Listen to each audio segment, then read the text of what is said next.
Bonjour mesdames et messieurs et bienvenue dans cette édition.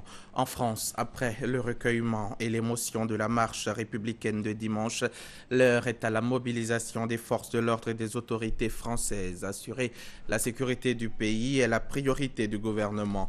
Jean-Yves Le Drian, le ministre de la Défense, a annoncé la mobilisation de 15 000 hommes, une situation qui continue de susciter la compassion dans le monde.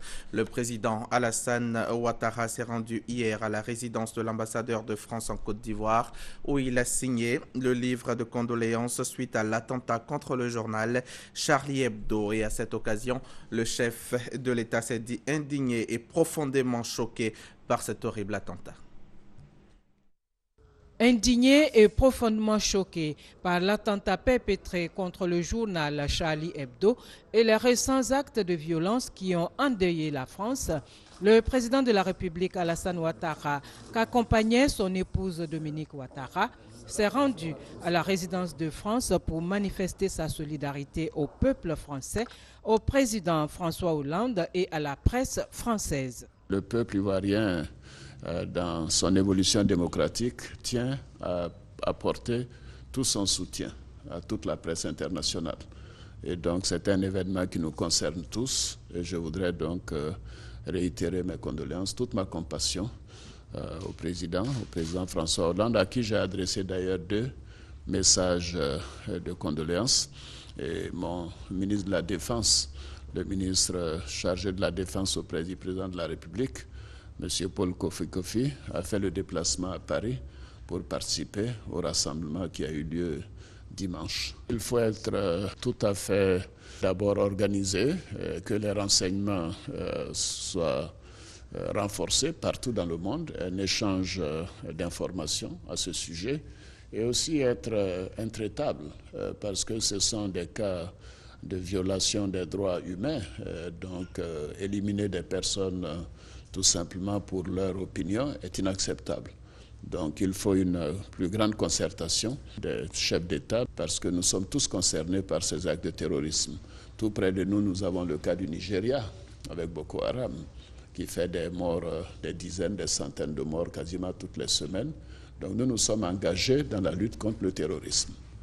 Et nous continuerons. Le chef de l'État a par ailleurs appelé à la fermeté et à une forte coopération entre les États pour lutter efficacement contre le terrorisme. Après avoir signé le livre de condoléances à la résidence de l'ambassadeur de France en Côte d'Ivoire, le président de la République a présenté ses vœux à la presse. La cérémonie a eu lieu au palais présidentiel. Le président Alassane Ouattara en a profité pour inviter les journalistes à faire la démonstration de leur maturité démocratique au cours de la prochaine présidentielle d'octobre 2015. Cette cérémonie de présentation de vœux entre le chef de l'État et la presse s'est déroulée sur fond d'hommage aux victimes des dernières violences en France, présentant les vœux de ses confrères au chef de l'État. Le président de l'UNJCI, l'Union nationale des journalistes de Côte d'Ivoire, Moussa Traoré, a entre autres plaidé pour la défiscalisation en faveur des entreprises de presse. Compte rendu Abiba Dambélé-Saoué. Les journalistes et caricaturistes de l'hebdomadaire satirique français Charlie Hebdo étaient dans tous les esprits ce matin au palais présidentiel. Une minute de silence leur a été consacrée. Le président de la République Alassane Ouattara leur a rendu hommage et présenté ses condoléances à la grande famille de la presse. Cet acte est non seulement odieux, mais détestable, inacceptable. Nous sommes attachés à la liberté d'expression. La presse et les médias ont le soutien du gouvernement, du peuple ivoirien. Un grand rassemblement est prévu ce mardi à partir de 8 h à l'initiative du syndicat national de la presse privée de Côte d'Ivoire. On veut lancer un appel à la mobilisation de tous les professeurs de médias devant l'ambassade de France en hommage à nos confrères de Charlie Hebdo et de tous les journalistes qui ont été assassinés ces dernières années. Je voudrais donc demander à tous les professeurs de médias de Côte d'Ivoire de s'associer au SYNAPSI et à toutes les organisations professionnelles pour rendre cet hommage qui doit être notre contribution à l'élan de solidarité qui se manifeste partout à travers le monde.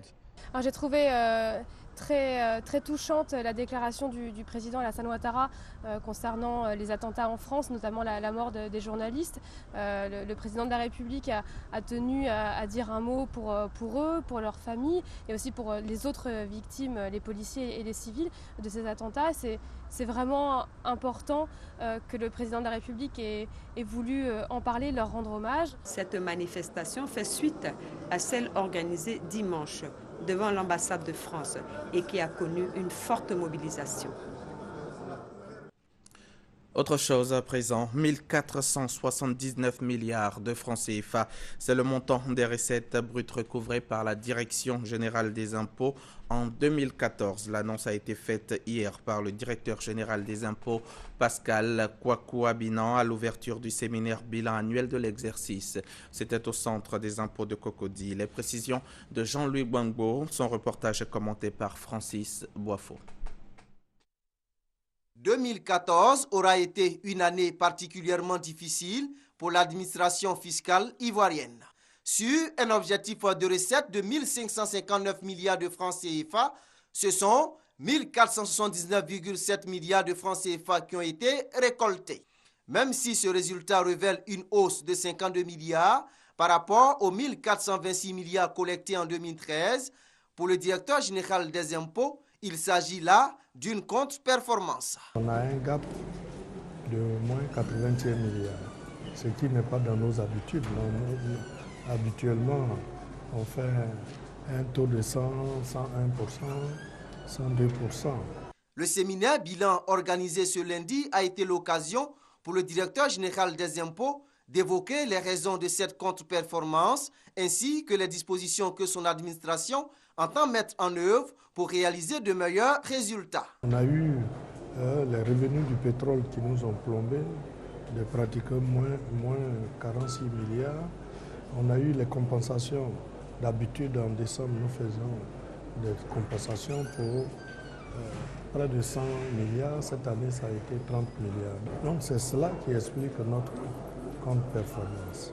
2015, nous allons donc mettre l'accent sur l'élargissement de l'assiette de l'impôt avec les recensements que nous allons faire. Nous allons mettre l'accent sur le recouvrement des arriérés des impôts et enfin, on va mettre l'accent sur le contrôle à tous les niveaux. Pour 2015, l'objectif a été fixé à 1770 milliards de francs CFA, une hausse de 20% par rapport à l'année 2014 qui doit être perçue par la Direction générale des impôts comme un nouveau défi à relever. Une épidémie de choléra sévit en Côte d'Ivoire depuis le mois d'octobre dernier. Elle a causé jusqu'ici 12 décès dans plusieurs villes du pays. C'est ce qu'a indiqué la ministre de la Santé et de la lutte contre le sida, Raymonde Goudou Kofi, lors d'un point de presse qu'elle a animé ce lundi 12 janvier. Un plan pour circonscrire la maladie est en vue. Gabriel Zani. 272 cas enregistrés, dont 12 décès dus au choléra. C'est le bilan établi ce lundi 12 janvier 2015 par Raymonde Goudou Kofi, la ministre de la Santé, depuis l'apparition de la maladie dans le pays en octobre 2014. L'épidémie qui a démarré dans le district sanitaire d'Abidjan s'est très vite répandue dans certaines localités de l'intérieur du pays, notamment à Fresco, Grand Laou et Divo. La réaction des autorités sanitaires ne s'est pas fait attendre. Dès que l'INHP a été averti, aussitôt, nous avons déployé toutes nos équipes sur les différents sites et les personnes ont été prises en charge. Nous venons d'avoir, juste avant cette conférence de presse, le point. Donc, ça se passe très bien. Nous n'avons pas enregistré d'autres décès depuis. Le choléra naît d'un environnement insalubre. Dans les villages, les pompes hydrauliques mal entretenues, la consommation d'eau de puits et de marigots souillés forment le nid de la maladie. Le choléra ou la maladie des mains sales est hautement contagieux. La ministre de la Santé demande aux populations d'adopter des mesures d'hygiène simples mais salutaires. Il faut se laver les mains régulièrement, mais je pense que là, quand même, en Côte d'Ivoire, on a réussi. Avec la maladie à virus Ebola, tout le monde se lave les mains. Il faut continuer à aller au savon. Il faut en tout cas avoir un intérieur propre, surtout au niveau des latrines. Il faut vivre dans un environnement propre. Voilà. Donc, ce sont les premières recommandations que nous pouvons donner. Et puis, très vite, lorsqu'on se rend compte qu'on a une diarrhée se rentrent en milieu hospitalier pour une prise en charge. Ne boire que de l'eau traitée, protéger les aliments contre les mouches, les cafards, les souris sont sur la liste des gestes à adopter pour éviter le choléra. Restons dans le domaine de la santé. Dans la Côte d'Ivoire profonde, le village de Kouban, dans la région du Folon, dispose désormais d'un centre de santé réalisé avec le soutien de l'État. Ce centre devrait éviter aux populations de parcourir des kilomètres pour se faire soigner. C'est ce que nous disent Adama Kamagaté et Alexis Ouedraogo. Un centre de santé comprenant une maternité, un dispensaire, une pharmacie, un laboratoire ainsi qu'un groupe électrogène et 2 panneaux solaires pour l'alimentation en cas de coupure d'électricité. 3 villas ont même été mises à la disposition du personnel soignant. Il s'agit d'une structure qui a été construite par l'État de Côte d'Ivoire. C'est l'État de Côte d'Ivoire qui mettra les fonctionnaires à la disposition du centre pour son fonctionnement. Il y aura une prestation payante. Parce que, comme dans tous les centres de santé, les patients doivent s'acquitter d'une somme forfaitaire qui a été fixée par les textes pour les consultations, les hospitalisations et les accouchements. Donc, ce sont ces fonds-là qui vont constituer les ressources propres du centre. Après l'obtention de l'électrification, la mise en service d'un château d'eau et la construction d'une école maternelle primaire, la construction d'un centre de santé s'imposait. Il y a un besoin en matière de santé qui n'était pas satisfait. Et c'est pour ça que nous nous sommes battus pour que ce centre de santé puisse voir le jour. Et Dieu merci, grâce à la compréhension des autorités de ce pays, nous avons pu réaliser ce centre qui aujourd'hui est à la disposition de nos parents. Et finalement, ça va raccourcir les lieux, les lieux où ils peuvent se soigner, parce qu'il fallait partir d'ici jusqu'à Tienko, ou bien Tienko aller à Kamangoué, quitter là où aller jusqu'à Odiéné. Aujourd'hui, tous ceux qui sont ici à Kouban et dans les environs n'auront plus vraiment à se déplacer au-delà de 5 km. Des réalisations qui font la joie des populations. C'est une joie pour nous, en ce sens que le développement repose sur un certain nombre de piliers, dont la santé. Avoir un tel lieu dans son village, c'est vraiment une fierté. Ce village de près de 1500 habitants dispose désormais des atouts considérables et indispensables à son développement. À travers Kouban, qui n'est qu'un village, c'est toute la région qui en profite. Kouban est sur la voie de l'émergence parce qu'à partir du moment où vous avez une école, un centre de santé équipé avec un château d'eau et puis l'électrification, mais vous avez tout ce qu'il faut pour une ville.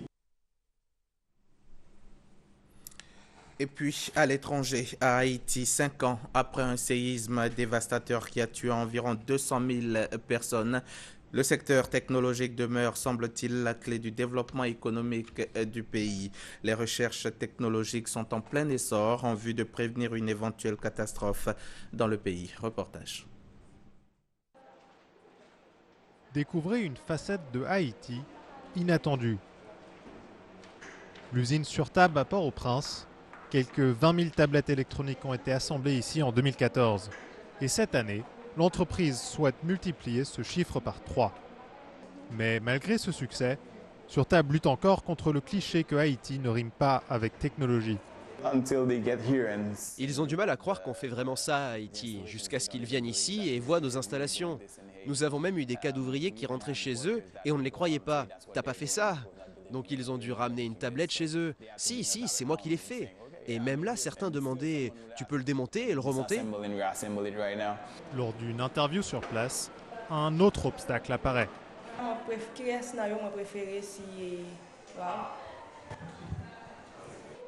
Les coupures de courant fréquentes compliquent le travail des employés, mais après quelques minutes, le générateur de secours s'allume et l'usine reprend du service. Surtab propose 3 modèles de tablettes.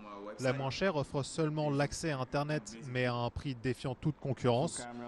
La tablette haut de gamme, elle, rivalise avec les produits des meilleures entreprises américaines.